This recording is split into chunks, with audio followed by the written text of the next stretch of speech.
है ना? तो और हम सब इसे यूज़ करते हैं। फिर चाहे इसका जूस लें या फिर लगाने के लिए प्रयोग करें, है ना? स्किन में, बालों में, है ना? तो जो लोग भी इनका यूज़ कर रहे हैं और या फिर करना चाहते हैं, तो उसको इसके बारे में पूरी जानकारी होना बहुत ज़रूरी है। तभी हमें उसका अच्छा रिज़ल्ट मिल सकता है ना? इसका हमें फ़ायदा मिले और नुकसान ना हो। है ना? कुछ जानकारी के अभाव में हमें भी कुछ हम गलत कुछ हो भी जाता है ना? तो पूरी जानकारी लेना अच्छा होता है, या तो फिर हम डॉक्टर की सलाह भी ले सकते हैं। तो आज हम जानेंगे इस एलोवेरा के मेडिसिनल प्रॉपर्टी क्या है और जो शरीर के वात, पित्त, कफ इन दोषों पर इनका क्या प्रभाव पड़ता है। शरीर के अवयवों पर फिर या फिर अलग-अलग 16 पर क्या असर करता है और किन अवस्थाओं में, किन-किन बीमारियों में हमें इसे लेना चाहिए और कब नहीं लेना चाहिए, किसे लेना चाहिए, किसे नहीं लेना चाहिए, है ना? और यहाँ तक कि इसकी मात्रा भी क्या होनी चाहिए, है ना? तो इस सब के बारे में हम आज जानते हैं। तो इसे बहुत सारे अलग-अलग नामों से जानते हैं, जैसे पर्याय है इनके और संस्कृत है, इंग्लिश है, हिंदी है ना? और मराठी है। तो इसे पर्याय संस्कृत का है, जैसे कुमारी है, घृत कुमारी है, कन्या है, गृह कन्या है ना? दीर्घ पत्रिका है, कपिला है, घृत कुमारिका है ना? तो ये सब संस्कृत में बोलते हैं ना, हिंदी में एलोवेरा है और मराठी में कोड़फल, है ना? तो ये सब हम आयुर्वेद में है ये, है ना? तो इसके अंदर का जो पल्प है, वह घी के समान चिकना होता है, चिकनापन है घी के समान। इसीलिए इसको घृत कुमारिका भी कहते हैं, है ना? तो इनके पत्तों का उपयोग औषधि के रूप में किया जाता है। तो जैसे इसका जो रस है वह इसका इसका जो स्वाद है वह हल्का कड़वा और स्वाद में मीठा होता है ना? ये 2 तरह के होते हैं, है ना? एक कड़वा सा होता है, एक थोड़ा मीठा होता है। तो ये इसका स्वभाव जो है वह ठंडा है, इसकी तासीर जो है वह ठंडी है ना? और पचने में इसका गुण क्या है? पचने में ये भारी है ना? शरीर में यह चिकनाहट बनाए रखता है ना? तो शरीर के दोषों पर भी इसका जो असर है, एलोवेरा का जो असर है, शरीर के वात, पित्त और कफ तीनों पर ही असर दिखाई देता है ना? तो इसे आप किसके साथ दे रहे हैं और किस अवस्था में दे रहे हैं, इसका भी अलग-अलग प्रभाव व फ़ायदा अलग-अलग हमें दिखाई देता है ना? या फिर जीर्ण ज्वर यानी बहुत दिनों से जो बुखार है, जिसे क्रोनिक फीवर कहते हैं, है ना? उन लोगों को भी दे सकते हैं ये। और जिन्हें एनीमिया के शिकार हैं, जिनके शरीर में खून की कमी है, यानी एनीमिया है, मराठी में कोड़फल, ऐसे लंबे-लंबे पत्तियाँ होती हैं, है ना? एलोवेरा उसे हम अपने घर के गमलों में ज़रूर लगाना चाहिए। तो आयुर्वेद चिकित्सक से या फिर हम इसकी सलाह ले सकते हैं किसी भी अ, चीज़ में इसे उपयोग करने में, यदि कुछ डिफ़िकल्ट सा है तो, या कुछ समझ में नहीं आ रहा है ना? तो त्वचा से संबंधित बीमारी में भी इसका उपयोग कर सकते हैं, जैसे त्वचा में खुजली है, रैशेस है ना? दाद है, तो इसके रस को हल्दी के चूर्ण के साथ मिलाकर हम लगा सकते हैं, है ना? तो ये स्किन के लिए बहुत अच्छी है और बालों के लिए भी ये अच्छी है। तो ये ऑयल के साथ मिलाकर हम उबाल कर या इसके जेल को डालकर इसका ऑयल भी बना सकते हैं। और ऑयल के साथ मिलाकर इसके जेल को लगाने से हम चर्म रोगों के लिए भी ये फायदेमंद होता है ना? और जिनके यूरिन जो है वह खुलकर नहीं आता है या रुक-रुक कर आता है या पेशाब में जलन होती है, तो ऐसे लोगों को भी एलोवेरा का एलोवेरा के जूस का इस्तेमाल करना चाहिए, है ना? तो अब देखते हैं कि प्रजनन संस्थान पर भी इसका क्या असर होता है ना? तो जिन महिलाओं के मासिक धर्म भी ठीक से नहीं आता है या फिर फ्लो ठीक से नहीं आता है, रक्त स्राव ठीक से नहीं होता, वो महिलाएं भी सभी इनका उपयोग कर सकते हैं, है ना? खासकर जिनका वजन ज्यादा है ना? वो भी कर सकती हैं। तो इसके लिए उसे पीरियड आने से 1 हफ्ते पहले हम इसे 5 से 10 ml शुरू कर सकते हैं, है ना? तो ये भी उनके लिए अच्छा है ना? और डिलीवरी के बाद भी इसे ले सकते हैं, लेकिन यदि गर्भावस्था है तब इसे नहीं लेना है ना? गर्भावस्था में नहीं लेना है। और जो माताएँ बच्चों को दूध पिलाती हैं उन उस समय भी इस एलोवेरा को यूज़ नहीं करना है ना? तो एलोवेरा जो है वो सूजन को भी जहाँ कहीं पर सूजन है तो हम वहाँ पर भी हल्दी के साथ मिलाकर इसे लगा सकते हैं। यदि घाव है तो घाव में भी हम इसे लगाते हैं तो वो बहुत जल्दी हील करता है, चोट लगने पर, है ना? तो ये जो है वह उसमें भी हम हल्दी है, फिटकरी है या लाल चंदन है, तो ऐसे को सनबर्न होने पर भी उस जगह पर इसके जूस के साथ हम लगा सकते हैं, है ना? तो उसकी मात्रा कितनी होनी चाहिए, है ना? तो 10 से 20 ml ले सकते हैं, है ना? इससे ज़्यादा नहीं लेना चाहिए, है ना? तो या फिर इसका रस लेने की हमें कैसे लें, क्या लें? तो इसे हम चिकित्सक किसी अच्छे डॉक्टर आयुर्वेदिक डॉक्टर से भी हम अ, इसकी सलाह ले सकते हैं कि हमें कैसा लें। और एलोवेरा हम फ्रेश लें तो ज़्यादा बेहतर है ना? क्योंकि जो जूस मार्केट में आता है तो उसमें कुछ ना कुछ प्रिजर्वेटिव तो ज़रूरी डला रहता होगा, है ना? तो इसके लिए डॉक्टर से हम कंसल्ट करते हैं कि इसको किसके साथ कौन-सी बीमारी में लेना है और किसके साथ लेना है ना? तो अलग-अलग बीमारी में अलग-अलग चीज़ों के साथ हम इसे ले सकते हैं। और इसकी जो है ना बहुत सारे व्यंजन भी बनते हैं, है ना? तो जैसे फ्रेश फ्रेश को जैसे अपन पत्ती होती है ना, दोनों साइड उसके काँटे होते हैं, है ना? काँटों को पहले हल्के से चाकू से ऐसे छील लें दोनों साइड के और फिर उसको ऊपर से छीलें और नीचे से छीलें। फिर उसका जो पल्प है अंदर का वो निकालें। 2 प्रकार का होता है, एक कड़वा होता है और एक जो है वो मीठा-सा होता है ना? तो लगाने स्किन में लगाने के लिए तो दोनों चल सकता है।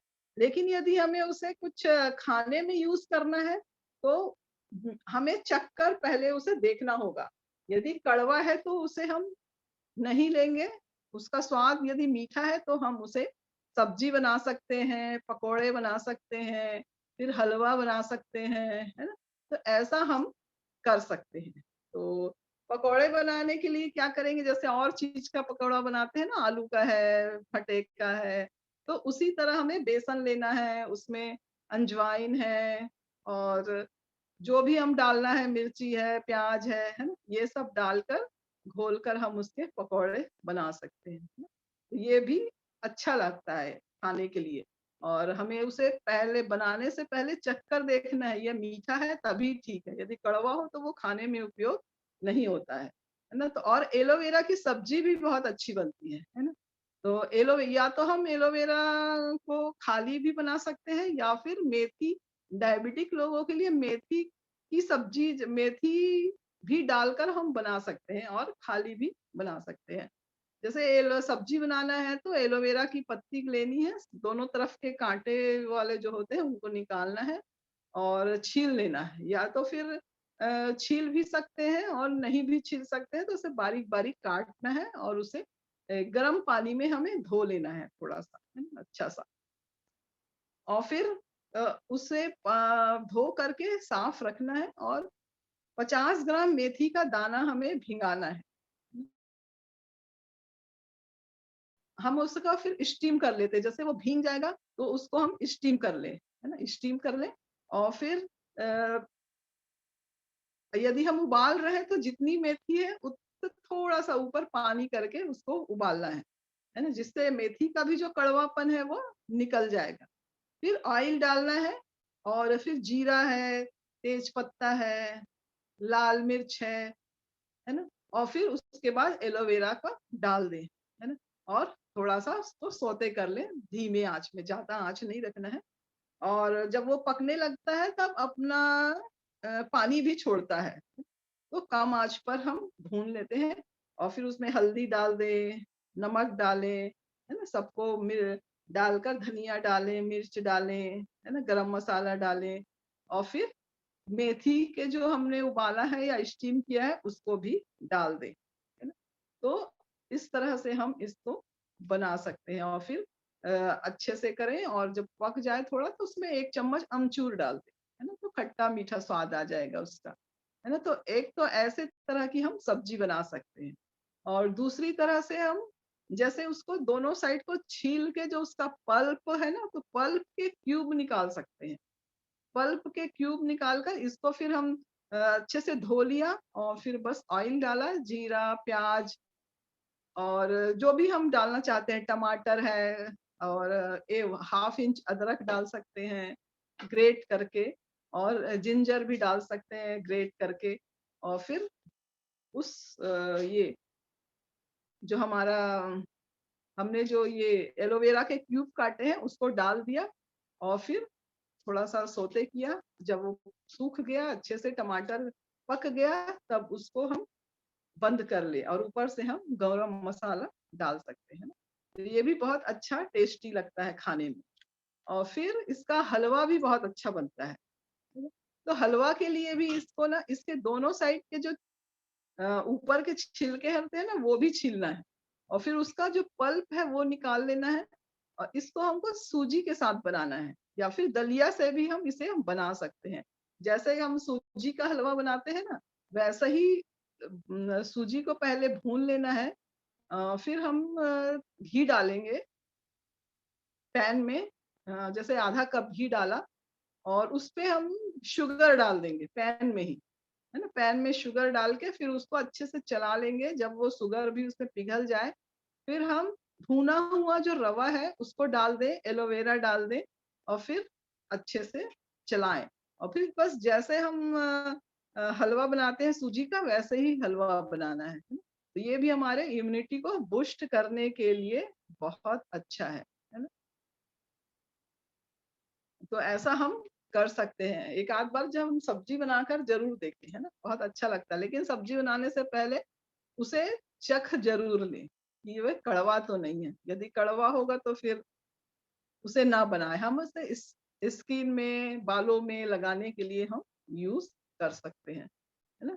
तो यदि किसी और ही ऐसे बीमारियों में हमें इसे लेना है, तो हम इसकी सलाह डॉक्टर से ले सकते हैं, कि किन चीज़ों के साथ हम इसे लें, है ना? और किस मात्रा में लें, क्योंकि कुछ भी चीज़ ज़्यादा होने से भी वह हमें नुकसान करती है, ठीक है? तो ये है हमारा एलोवेरा का जेल। एलोवेरा की उपयोगिता हमारे लिए क्या है ना? आयुर्वेद में, ठीक है? तो सोनिया जी,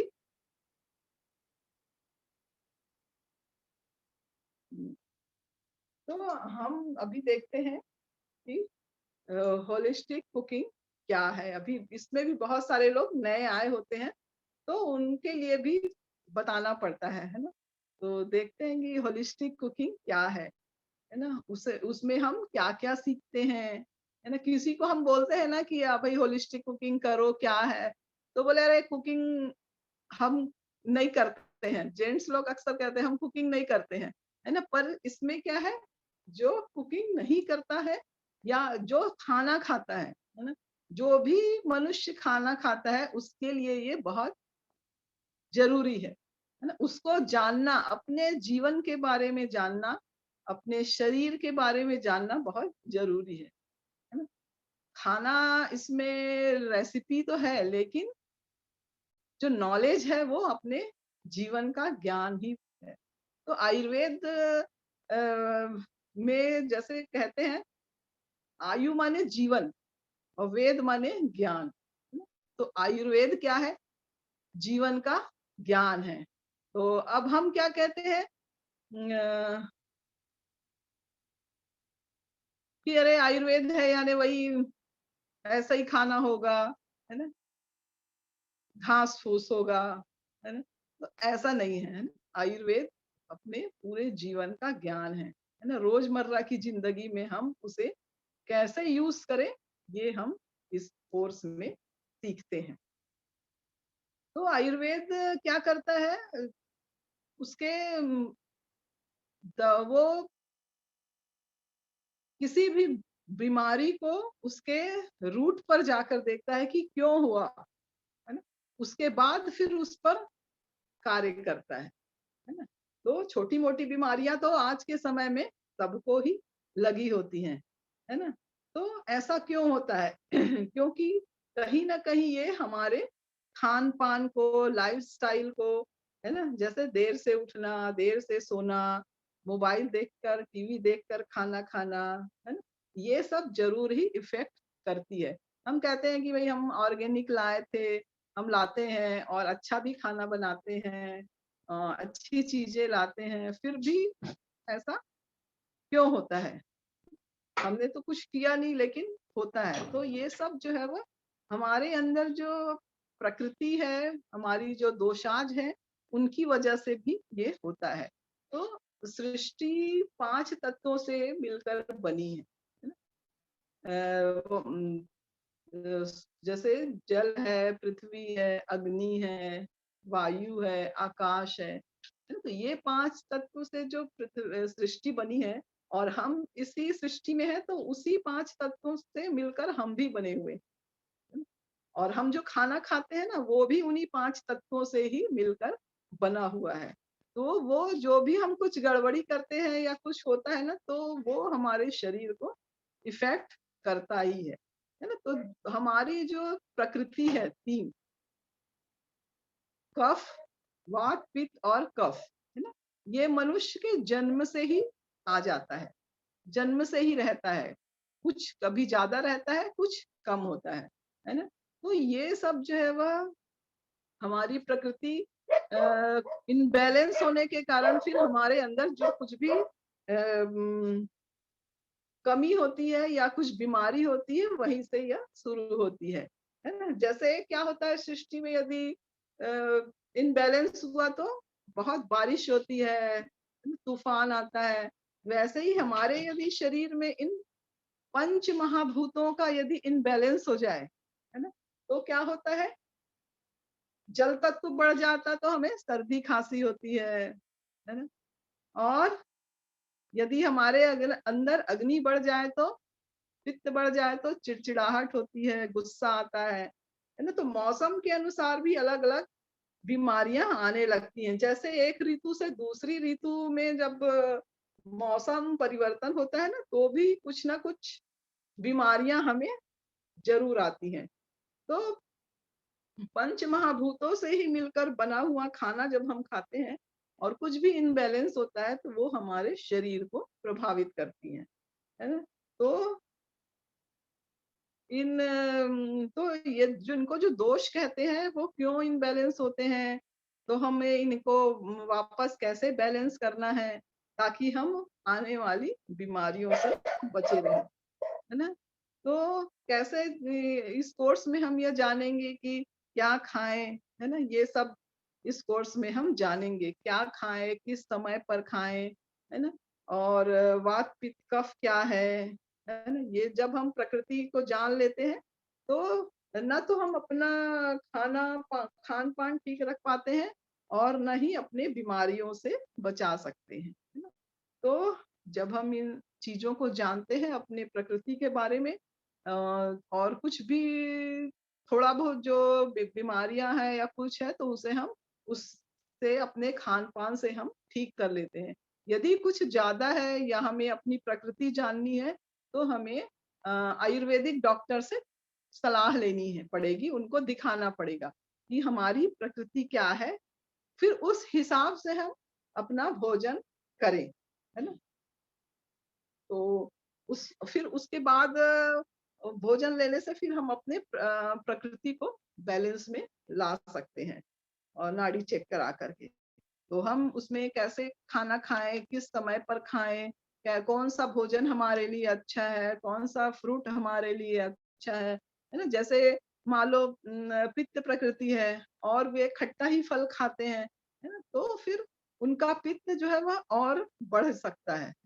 तो हम दैनिक जीवन में क्या-क्या खाएँ, क्या नहीं खाएँ, कौन-सा फ्रूट लें, क्योंकि सारे फ्रूट, सारी सब्जियाँ सबको सूट नहीं करती हैं। क्यों नहीं करती हैं? क्योंकि उनकी प्रकृति अलग-अलग होती है। कोई वात प्रकृति ज़्यादा होता है, तो यदि हम वा खाएँ तो वो वात को बढ़ा सकता है ना? इसलिए ये जानना बहुत ज़रूरी है कि कौन हमारे लिए अच्छा है, कौन-सा अच्छा नहीं है। तो इन सब से फिर आता है कि हमें कुकिंग मेथड क्या है ना? फिर इसमें हम सीखते हैं कुकिंग मेथड कि कौन से कुकिंग मेथड से हम अपने खाने की जो पौष्टिकता है उसको हम बचा सकते हैं। जैसे अभी हम भी बनाते हैं लेकिन सब्जियों को इतना भूनते हैं, इतना मसाला डालते हैं कि उसका स्वाद और रंग तो दिखता भी नहीं है ना? क्या चीज़ है।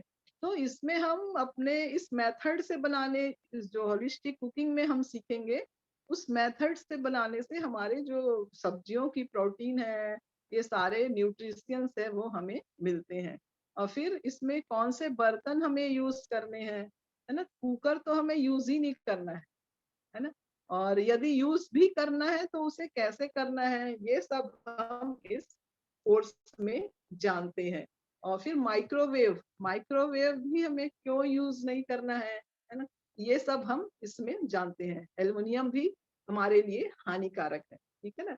और इस कोर्स में मुद्राएँ भी सीखते हैं हम, है ना? तो मुद्राएँ से जैसे हमें गैस है, एसिडिटी है, तो कौन-सी मुद्रा करें, है ना? और उस मुद्रा को करके हम अपने प्राण ऊर्जा को कैसे बढ़ा ले सकते हैं। और फिर सुदर्शन क्रिया, सुदर्शन क्रिया से भी हम अपने सांसों के प्रति सजग रह सकते हैं।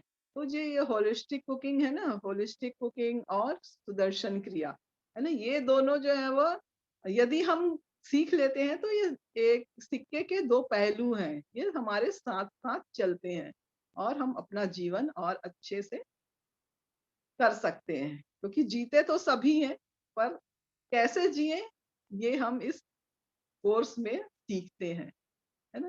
कैसे खाना खाएँ, क्या करें, है ना? यदि हमारा कुछ बैलेंस इम्बैलेंस हो गया है तो उसको कैसे बैलेंस में लाएँ, ठीक है? तो और इस कोर्स में हम विरुद्ध आहार के बारे में भी जानते हैं। विरुद्ध आहार क्या है ना? तो बहुत सी ऐसी चीज़ें होती हैं जिनका आपस में एक-दूसरे से संबंध नहीं होता है। बहुत सारी चीज़ें हैं, जैसे दूध, दही है ना? और फिर हम इन सब चीज़ों को खाना को ना और टेस्टी बनाने के लिए मिला-मिला कर खाना पकाते रहते हैं, कि और अच्छा बन जाए। लेकिन ये जो विरुद्ध एक-दूसरे के इनकी जो प्रकृति है वो विरुद्ध है, तो वो दोनों जो है वो हमारे शरीर के लिए नुकसान करती है। तो ये इस कोर्स में हम सीखते हैं कि विरुद्ध आहार कौन-कौन से हैं जो हमें रोज़मर्रा में यूज़ नहीं करना चाहिए। होटल जैसे होटल ग्रेवी, होटल में जो खाना खाते हैं, है ना? वो सब कभी-कभी चलता है। लेकिन जो होटल में जो सब चीज़ मिक्स करके जो खाना बनाते हैं, वो उतना अच्छा हमारे लिए नहीं है। तो हम इसमें हेल्दी वे पर कैसे खाना बनाएँ, ये सब हम जानते हैं। जैसे आजकल चाइनीज़ का बहुत ही चलन है ना, तो इसमें जो अजीनोमोटो है ना? ये हमारे शरीर को बहुत ही नुकसान पहुँचाती है। तो आयुर्वेद के अनुसार ही 3 दोष होते हैं, वात, पित्त, कफ और 3 गुण होते हैं, है ना? सात्विक, राजसिक और तामसिक, है ना? तो रजस, तमस, सात्विक ये क्या है ना? इन गुणों से इन गुणों के कारण हमारा शरीर कैसे प्रभावित करता है, तो ये सब कोर्स में हम सीखते हैं, है ना? तो जब हम जन्म लेते हैं ना, तब से तो हम प्योर होते हैं, एकदम सात्विक।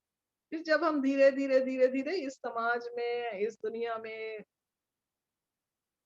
ग्रो करते हैं ना, तो फिर वो हमारे अंदर में जो सत्व होता है ना, वो धीरे धीरे रजस और तमस में बदल जाता है ना?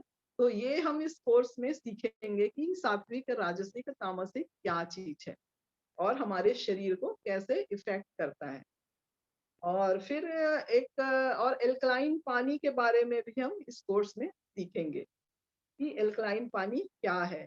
यदि हमें छोटी-छोटी बीमारियों के लिए हम दवाई ही ध्यान आता है कि हम दवाई ले लें। पर हम एसिडिटी है, सिर दुख रहा है, तो कैसे छोटी-छोटी चीज़ों के लिए हम कैसे एल्कलाइन पानी बनाएँ, अलग-अलग एल्कलाइन पानी उनके लिए हम बना सकते हैं और अपनी इस एनर्जी को वापस ला सकते हैं। तो एल्कलाइन पानी बनाना भी हम इस कोर्स में सीखते हैं और उसे कब लेना है, कैसे बनाना है, कितने टाइम रखना है, ये सब भी इस कोर्स में डिटेल में हम जानेंगे। फिर कोविड के ऊपर भी एक अच्छा-सा टॉपिक है। यदि हम इससे इफ़ेक्ट हो गए हैं या नहीं भी हुए हैं तो क्या? फिर हम कौन से मसाले यूज़ करें? अपनी प्राण शक्ति को कैसे बढ़ाएँ? अपनी इम्यूनिटी को कैसे बढ़ाएँ? है ना? ये और कौन-कौन से भोजन लें, सब्जियाँ लें जिससे हमारी जो प्राण वायु है वो बढ़ी रहे। है ना? तो ये सब इस कोर्स में हम सीखते हैं। फिर शुगर है, शुगर के बारे में भी है, शुगर हमें लेना है कि नहीं लेना है ना? उसके यदि शुगर हम नहीं ले रहे हैं तो उसका सब्स्टिट्यूट क्या है ना? तो इस कोर्स में भी एक अच्छा-सा एक टॉपिक है शुगर के बारे में, पूरी जानकारी है ना? और फिर मसाले तो इस कोर्स की जान है, क्योंकि हमारा किचन जो है वह एक फार्मेसी ही है, जहाँ पर हर प्रकार की हमारे लिए दवाइयाँ उपलब्ध हो सकती हैं। जैसे अभी कोविड का समय है, तो हल्दी है, दालचीनी है, काली मिर्च है, अदरक है? ये सब का ज़्यादा उपयोग करने को कहा है ना? ये सब पहले से था आयुर्वेदा में, लेकिन उसे मानते नहीं थे। लेकिन इस कोविड ने बता ही दिया कि आयुर्वेद जो पुरानी पद्धति है वो सही है। हर समय एवरग्रीन है, हर समय के लिए, ठीक है? तो इन कौन से प्रकृति वालों को कौन-सा मसाला लेना है, कौन-सा नहीं लेना है और कितना लेना है ना? तो ये सब भी हम इस कोर्स में सीखेंगे। फिर फल भी कौन-सी प्रकृति को सूट करता है, क्योंकि हर चीज़ हर व्यक्ति को सूट नहीं करती है।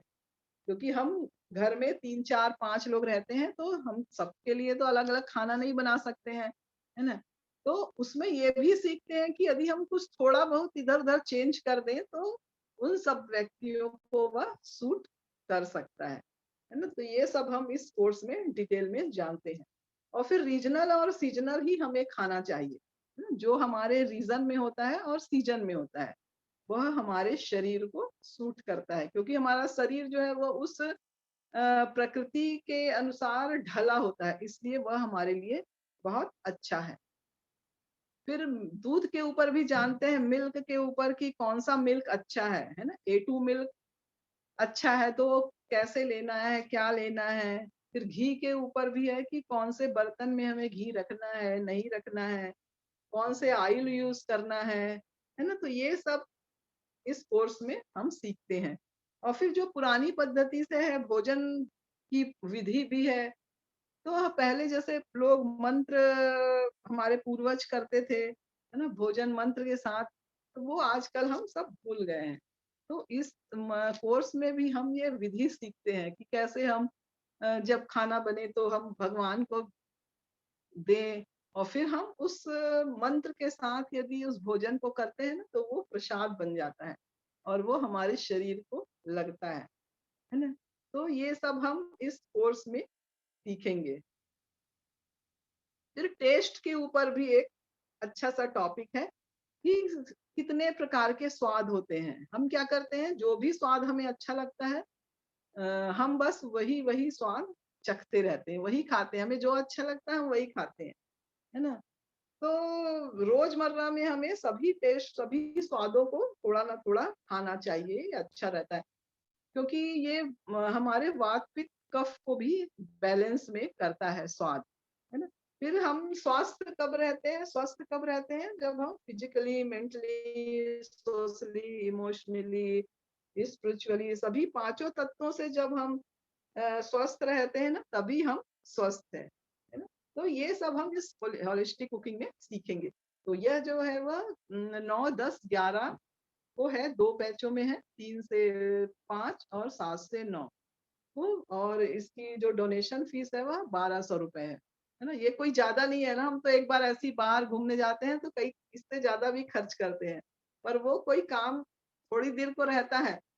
पर ये जो हम सीखेंगे वो हमारे साथ लाइफ टाइम रहेगा, है? और हमारे परिवार के लिए, सबके लिए बहुत अच्छा है।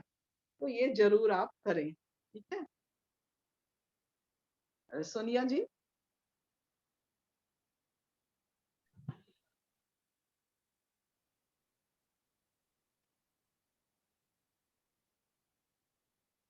मस्त बताया ना एलोवेरा का।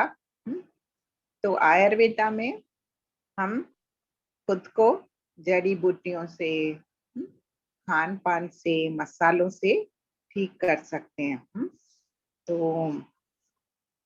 और कोर्स के डिटेल भी बता दिए। और किसी के कोई प्रश्न है तो पूछ सकते हैं।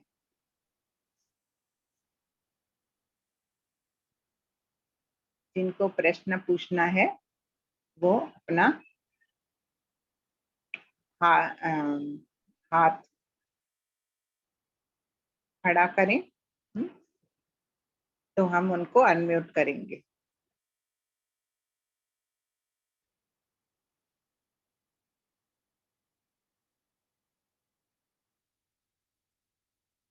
सब संतुष्ट हैं? हम्म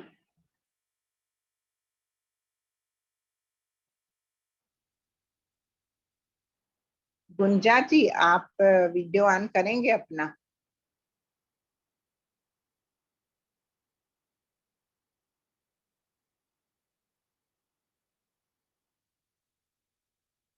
देखो, मार्केट में एलोवेरा जूस मिलता है, उसमें प्रिजर्वेटिव होते हैं।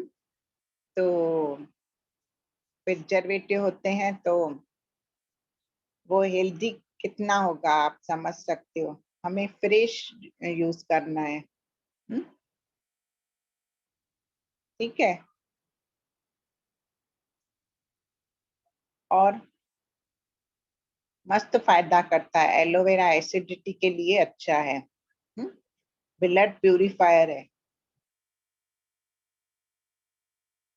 गुंजा जी, आपने कोर्स नहीं किया है ना अभी तक? हाँ, आप बहुत टाइम से करने वाले थे। अब ये 3 से 5 का टाइमिंग है, आप ज्वाइन कर लो। ओके, लिंक है आपके पास? 1 मिनट में आपको अनम्यूट करती हूँ। हाँ, बोलिए। हाँ मैम, अभी चैट में डाला है आपने तो देखा मैंने वो। ठीक है, आप कर लो और लोगों को भी इंट्रो सेशन में भेज सकते हैं, अपने फैमिली फ्रेंड्स को। या श्योर हाँ, मैम, या हाँ। Thank you. और डेली इंट्रो सेशन होते हैं अलग अलग टॉपिक पे, तो आप आ सकते हो। हाँ, सभी। और ना ये ना हम कुछ भी नहीं बताते हैं इंट्रो सेशन में, कोर्स का कुछ भी नहीं रहता है। हाँ, तो समझ लो इंट्रो सेशन में ही इतना वास्ट नॉलेज है, तो कोर्स में कितना होगा। हाँ, वो आप इमेजिन कर सकते हो। हम्म, ठीक है। और पांडे मैडम, आप करना चाहते हो एनरोल?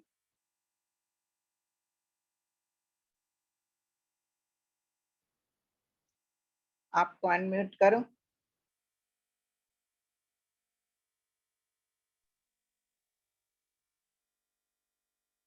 हाँ बोलिए, अनम्यूट कर सकते हैं आप। हाँ बोल रहे हैं। नहीं हो रहा है क्या? एक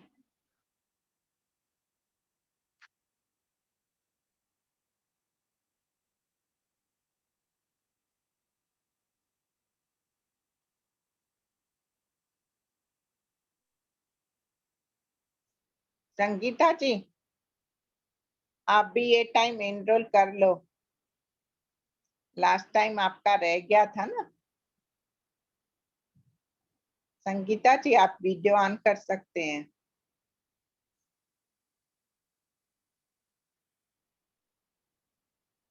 ये कौन है? ASUSX00TD। हाँ संगीता जी।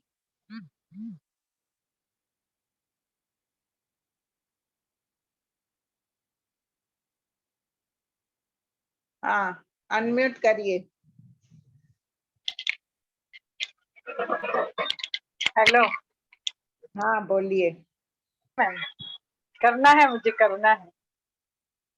आप कर लो, 2 बैचेस है। छोड़ना नहीं लिंक। है, बिल्कुल करना है। हाँ हाँ अच्छा लगता है, बहुत अच्छा लगता है। हाँ, इंट्रो मिस होता है सेशन में। तो मिस हाँ हो हाँ, जाते हैं तो होता है, ऐसे लगता है क्या क्या पता नहीं बोला रहेगा। बहुत अच्छा लगता है। नहीं रिकॉर्डिंग भी हमसे मांग सकते हैं, हम रिकॉर्डिंग भी रखते हैं। हाँ अगर हाँ, आपका मिस हो जाता है तो रिकॉर्डिंग भी हम आपको दे देंगे, कोई नहीं बात मुझे नहीं। करना ही है, करना ही है कोर्स।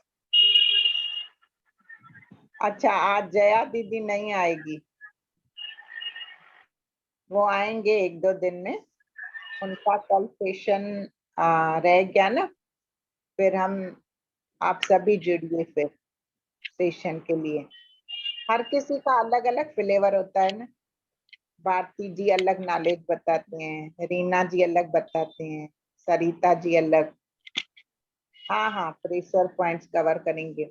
मुद्रा करेंगे, एक दो मुद्रा कर लें, क्योंकि ना हम हाँ अपने कोर्स में मुद्रा का भी PDF देते हैं।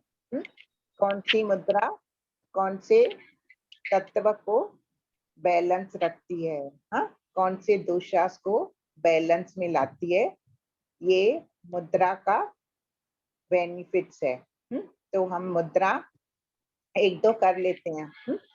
तो एक मुद्रा है डाइजेशन के लिए। कल हमने सेशन रखा था ना डाइजेशन के ऊपर, कि एक्यूप्रेशर पॉइंट कौन सी करके हम अपनी डाइजेशन को अच्छा रख सकते हैं। तो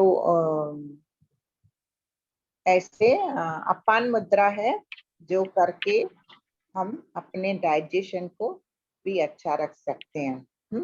अपान मुद्रा, ये है अपान मुद्रा। ठीक है।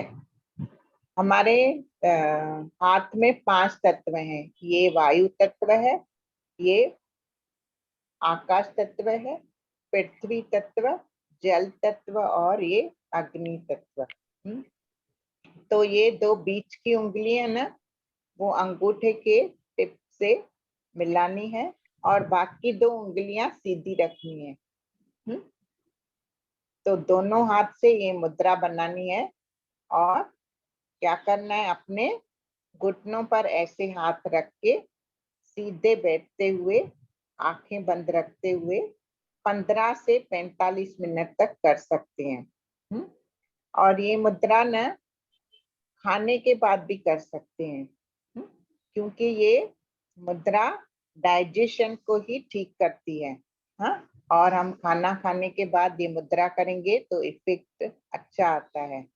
हाँ, चलते चलते, वॉकिंग करते, या बैठे बैठे, या कुछ सत्संग सुन रहे हैं, या कुछ आ, सुन रहे हैं, टीवी देख रहे हैं, तो भी ये मुद्रा कर सकते हैं। तो डाइजेशन के लिए बहुत अच्छी है। देखो, अपान वायु शरीर में डिस्टर्ब होती है ना, तो डाइजेशन बिगड़ता है। हाँ, तो ये उसको ठीक करती है। तो हम करेंगे 1-2 मिनट के लिए, करेंगे सभी।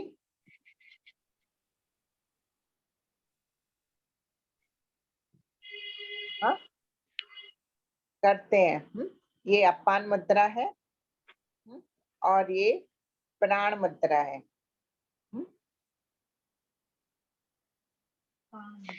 ये प्राण मुद्रा है। प्राण मुद्रा क्या करती है, हमारी ऑक्सीजन की लेवल को मेंटेन रखती है। और लंग्स को और हार्ट को स्ट्रांग करती है। ठीक है।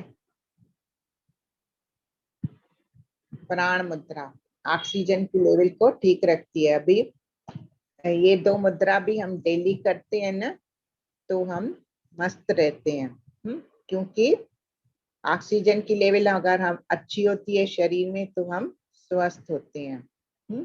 ठीक है। तो दोनों मुद्रा कर लेते हैं। पहले प्राण मुद्रा करते हैं। दोनों हाथों से ये पोजीशन बनाए। थर्ड उंगली, ring finger and little finger के टिप्स को अंगूठे के टिप्स से मिलाते हुए दोनों घुटनों पर रखें। आंखें बंद करें और लंबी गहरी श्वास लें और छोड़ें। और धीरे धीरे श्वास के साथ रहें। श्वास को देखें। लंबी गहरी श्वासें चालू रखें।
अभी अपान मुद्रा करेंगे।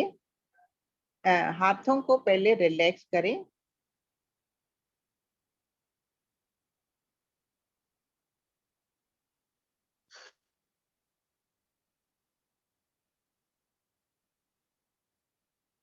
आंखें बंदी रखें और जो मुद्रा से एनर्जी मिली है उसको महसूस करें अपने शरीर में।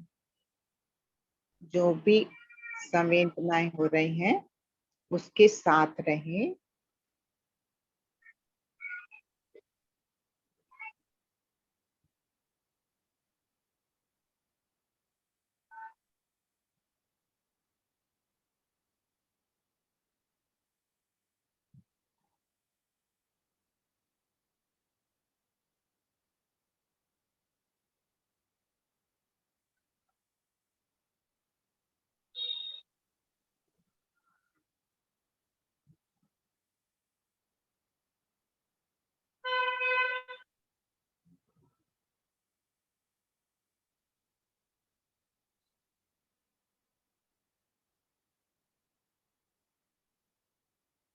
अभी अपान वायु मुद्रा बनाएं दोनों हाथ से, आंखें बंद रखें। थर्ड फिंगर और सेकंड फिंगर, दूसरी और तीसरी उंगली के टिप्स को अंगूठे से मिलाएं। अगर याद नहीं आ रहा है तो स्क्रीन में एक बार देखें और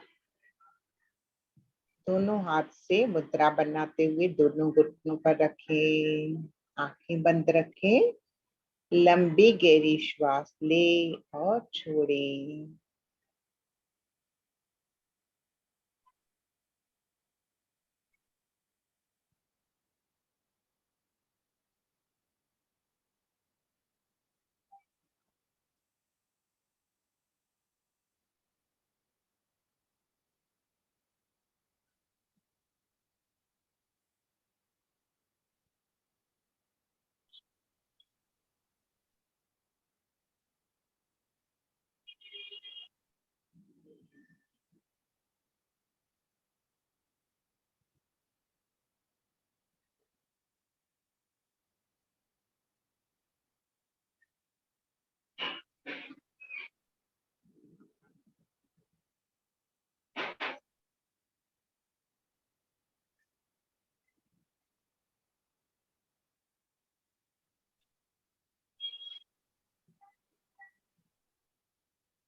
धीरे धीरे हाथों को ढीला करें,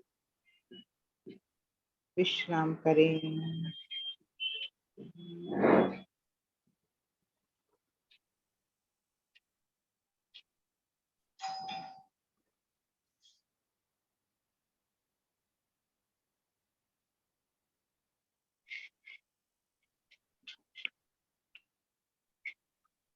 शरीर में जो भी ऊर्जा का संचार हो रहा है उसके प्रति सजग हो जाएं।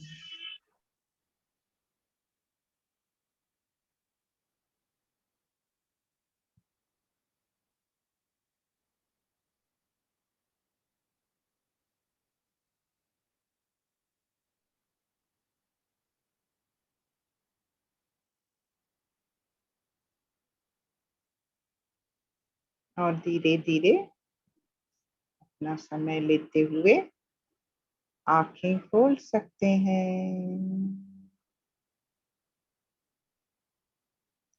Good morning.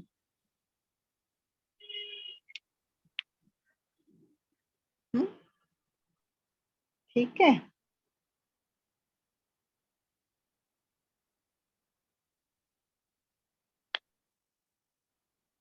तो हम मिलते हैं कल। भारती जी कुछ बोलना है और कुछ? नहीं, हो गया। वो हाँ? पूछ रही है हो गया। रमीला जी पूछ रहे हैं एसिडिटी और गैस। एक गैस आध के दिन, लिए?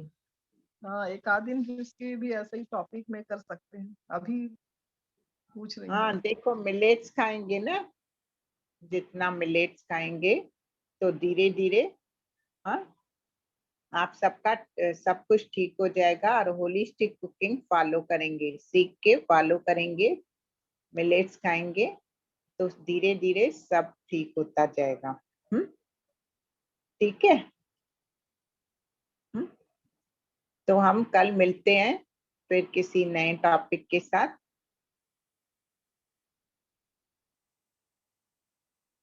डाइजेशन और मुलेठी का बताया था क्या? हाँ एक आध दिन फिर बता लेंगे। हाँ अभी तक टाइम हो गया। अभी एक आध दिन फिर करते हैं। भामती जी, ये अनम्यूट नहीं हो पाए थे ना? नहीं, नहीं कर पाए थे वो।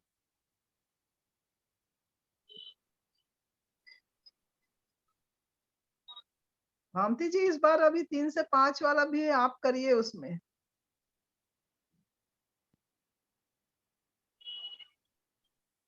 या फिर चैट बॉक्स में लिखिए। चैट बॉक्स में आप नाम डाल दो, हम भी डालते हैं अपना नंबर। आपको कुछ भी इंक्वायरी हो तो पूछ सकते हैं। हाँ